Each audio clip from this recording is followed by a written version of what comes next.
Hello, welcome back to the sideboard here at the StarCityGames.com Open Series in Oakland. I'm Nick Miller alongside Omid Farivar. How are you doing today? Great, fantastic. Now, we got you on camera a little bit ago for a smidget of just one game of your match, but you're playing Rabblebots. Rabblebots, not blue-red artifacts, Rabblebots. Right. So you're a blue-red artifact-based deck. You know, Yeah. as soon as people saw Ensoul Artifact and Ornithopter, they're like, all right, here's our deck. Yep. You got Darksteel Citadel as well. Now, you've mixed it up a little bit. You got some cards in here we don't normally see. Yep. Obviously, you got your Phyrexian Revokers, but you got Rabblemaster, and then your suite of burn spells, but you also got some Stubborn Denial's Main and Crater's Claws just going way over the top. Yeah, so I think those are key. What I was thinking is I had Stoke of the Flames instead of Crater's Claws, but when it came down to testing the deck, hitting 2 red was often pretty hard. Okay. And I didn't want to convoke my guys. I wanted to be just pushing through damage. Right. And since I'm making 5/5s, that's how this deck wins. I almost always have Ferocious for those 2 spells, so they just seem like excellent spells to include. And how do people beat my 5/5s? They remove them. So Yeah. I just have 1 mana negate, basically. Yeah, it's really interesting to see a deck that can actually utilize the Ferocious mechanic. You know, you're making 5/5s for 2 mana. Yep. Might as well have your cards that can capitalize with the Ferocious mechanic. Stubborn Denial just nailing all the cards you care about once you have your 5/5. Totally does, yeah.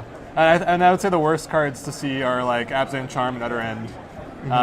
Downfall I don't care about too much because sometimes I have it on the Darksteel, so. Right, Yeah. something like Jeskai Charm can also bounce your spells, so you want to make sure. The charms are brutal, yep. Totally. And you've got Ghostfire Blade as a 4/of suit up on your just plethora of threats. You got can make Revoker a real threat. Yep. And of course, making a 5/5 a 7/7. Yep. Also pretty So good. yeah, Ghostfire Blade turns a 4-turn clock into a 3-turn clock. It's also an Ensoul target. It makes Rabblemaster a 4/4 if I have the mana spend, which also turns on my Ferocious for my other guys. All right, a lot of synergies going on here. Yep. You also, of course, have Shrapnel Blast, so when you get them within burn range, you Yep. can just throw away any of these Lands, artifacts. whatever. Yep.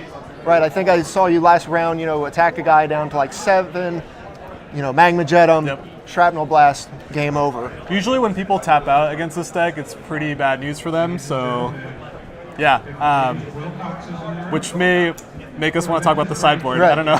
Right, so you've got 2 Dig Through Time in the main deck, but you said this card is underperformed. I'm taking them out. All right, It's just not what this deck wants to do. and the card you're thinking about putting in its spot is a 4/of Twin Flame in your sideboard. Yeah. Just a card that can make your 5/5s even more 5/5s. Just want 5/5s. Yeah. This deck could be just called 5/5s. 5.5. Yeah. So is Dig Through Time just too slow? Are you not filling up your graveyard, or what Yeah. makes it not good enough? So the thing is, if I have Dig Through Time in my hand, I'm mulliganing.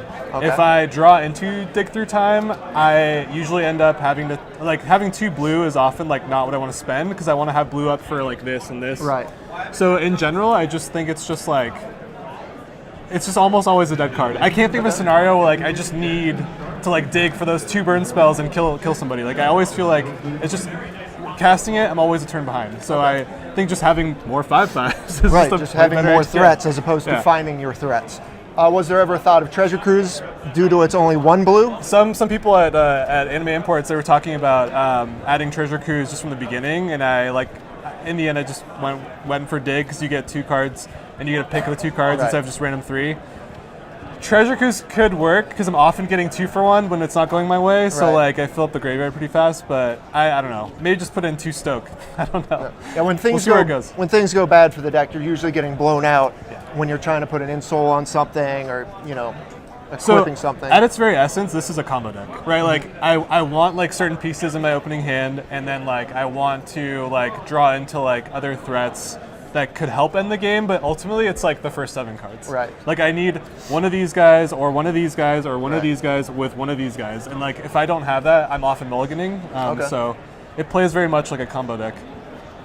Yeah, you have to have your pieces match up early on, Totally. and for that, you just need the cards. You don't want to be having the blanks. Yep, Now, absolutely. on top of the twin flames, you got a pretty spicy sideboard It's here. pretty spicy, You got to two, say the least. 2 clever impersonators, which when I asked, you said more 5/5s.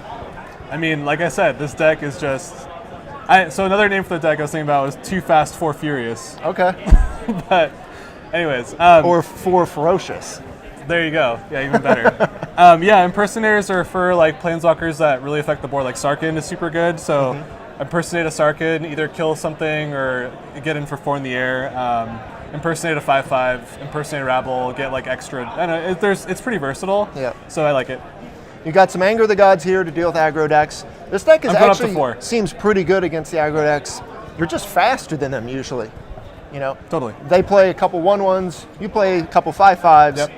You control the rest of the game. So Anger even better, doesn't hit most of your stuff. And with the reasons you just described, I think that's why I'm going to go to 4. I'll probably take out like I don't even know if this is like a disdainful stroke deck, so I'll probably just take out 2 of those. Add another random card I'll think of later and put in 2 more Angers. The Anger is so good right now. Yeah. It just cleans up Yeah. all kinds of threats. Totally. You have the 3 disdainful stroke, like you said. You're kind of wavering on that, but always good to be able to hit Drano. stuff like exactly. Yeah. Sea Drano is what the aggro decks don't want to see. And then you got Karanos and Thassa in here too. What's the thought process behind these guys? Sure. Thassa is card selection and making my 5/5s unblockable, which is sweet. Okay. Karanos is in the grindy black-blue control decks. It's just like a win condition. So like, assuming that they have used all their like arsenal against my Ensoul targets, I'm gonna resolve this ideally and just like card advantage and lightning bolts. Just ride it to victory. It's a basically. sweet card. Yeah. Okay. So if you're playing this deck in an open field, what are you looking to dodge? What do you not really want to play with something like this? So this is the first competitive outing of this deck, and I think so. My only loss so far is to an Abzan mid, which I kind of built this deck to beat. So either I drew really poorly or I played badly. I don't know why I lost, but I would say Jeskai Tempo is scary. I would say Abzan mid is just scary. Right. The thing is, I've beaten 2 different Jeskai decks, so I'm feeling pretty good about that. Yeah. I don't know. My answer would probably be an Abzan mid. I just feel like it's just awkward because they can block a lot, and then like their top deck is like infinitely better than my top deck. Right. So. Well, it seems like when you're trying to play into the Jeskai deck, it's a bad matchup. But if you can ever land one of your threats, they just have a very difficult time dealing with it. You know, the 5 toughness just makes it out of reach of all of its burn. 5/5s. Yeah. So in this meta, I think 5/5 is where we want to be. Better than Sea Drano. It's like exactly 1 better than Sea Drano. Yeah. All right, man. Well, this deck is sweet. You're 4-1 after 5 rounds. 4-1, yeah. I wish you the best of luck. Thank you. Thanks for sitting down with me in the sideboard. All right, Omid. Nick. For everyone at home, stay tuned to StarCityGames.com all weekend long for the action here at Oakland.